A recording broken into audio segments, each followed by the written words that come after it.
Okay, so now we have the superficial front line and the superficial back line. Now we're going to look at the lateral line, the line that goes up the side of the body.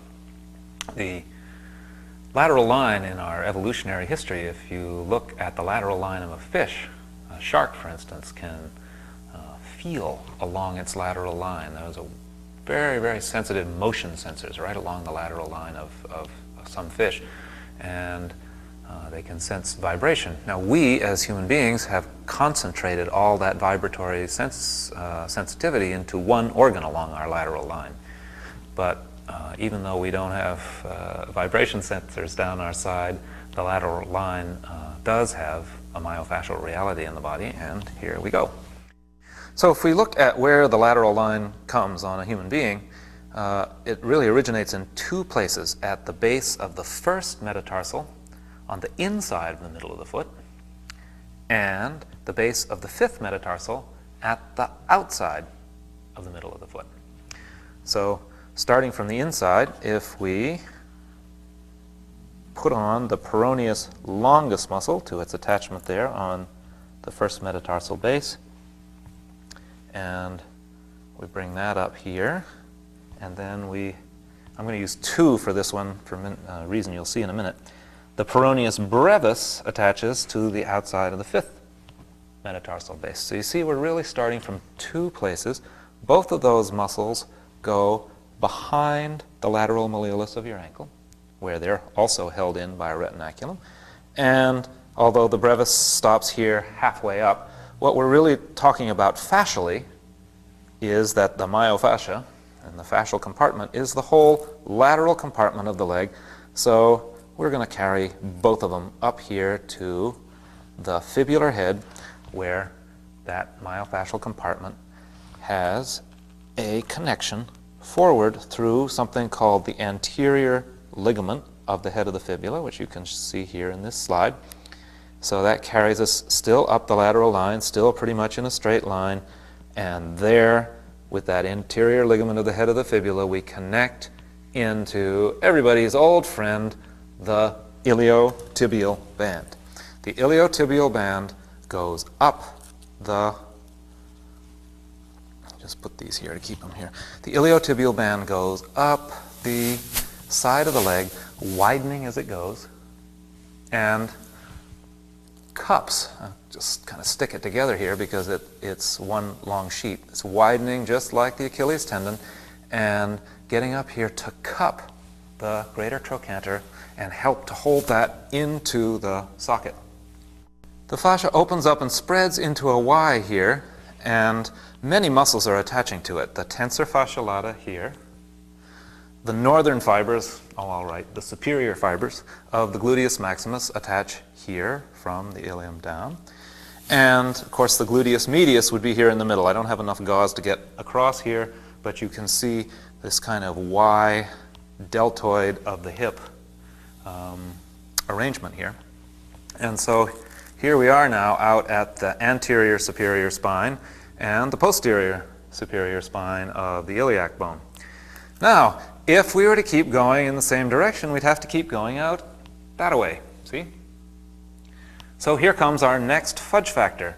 The fudge factor on the lateral line is that it's not so much of a line as a basket weave. And what we're going to see here is the next set of muscles goes across in another direction.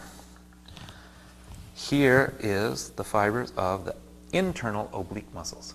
You can see on the anatomy slide there, and coming from the anterior superior spine, the fibers of the external oblique, obviously external to the internal oblique, coming over it, and they form an X here along the side of the body. So if you look at this X here, I'll show you on my body here, it's going right through your waist. And if you reach and grab around to what's left of your waist, you can feel out here on the side the external oblique going this way, and if you grab a little deeper and grab onto it, you'll feel underneath that external oblique the internal oblique, and they're forming an X. So if you look at this line from where we started down at the foot up to here, we started with muscles that came from the foot around the outside of the leg, up here to the fibular head, across to the iliotibial band, widening out to the anterior spine and the posterior superior spine, and now winding back this way. Now, yes, I know it doesn't follow the anatomy train's rules, but it does form a kind of basket weave, and it keeps going with this basket weave. If we look here, what kind of muscle would be going this way? Well, it's the internal intercostals are arranged between the ribs at an angle like this, same as the internal oblique. And the external intercostals are coming over the top of that, coming back in this direction. I'm going to hook it around the scapula here because I'm kind of stuck with the shoulder. But you can see that you still have this oblique arrangement here with the external and internal intercostals. Here's the external intercostals, here's the internal intercostals, just the same as we had the external obliques and the internal obliques. So we're continuing this kind of cross-hatched basket weave, inside-outside formula as we go up the torso. So we continue this interweaving kind of tensegrity arrangement around the ribs, going both directions. So it's a multitude of X's going up through here until we get to the top of the ribs underneath the shoulder. We're not really including the shoulder here. And we look at how does this X express itself in the neck.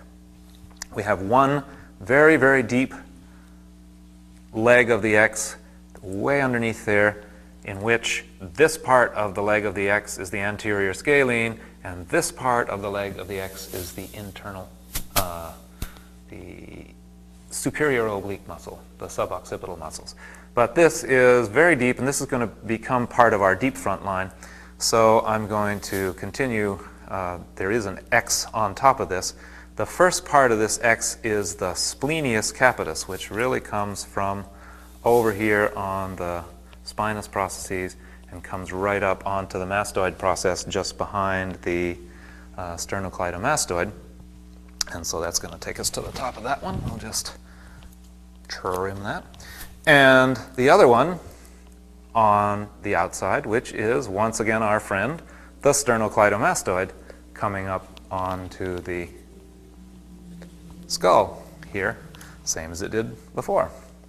So what you can see if you look at the lateral line is a kind of basket weave or tensegrity back and forth of the elastic lines this way, this way, this way, this way, this way, this way, this way, this way. It's a woven thing that comes all the way down until you get to this strong band, and then it goes down to the leg as we said before. But if you look at the movement here of what happens on your lateral movement, because every time you walk you're doing lateral movement, every time you swum as a fish you were doing lateral movement, and this weave that goes across here limits that lateral movement as you swing back and forth this way. Okay, so that's how the lateral line is almost more a container for movement than a creator of movement. So from the inside and the outside edge of the foot, the lateral line goes behind the ankle, up the leg on the peroneals, up the outside of the thigh on the iliotibial band, crossing the waist with the abdominals, the ribs with the intercostals, and the neck with the splenius and the sternocleidomastoid, all together forming a basket weave on the outside edge of the body.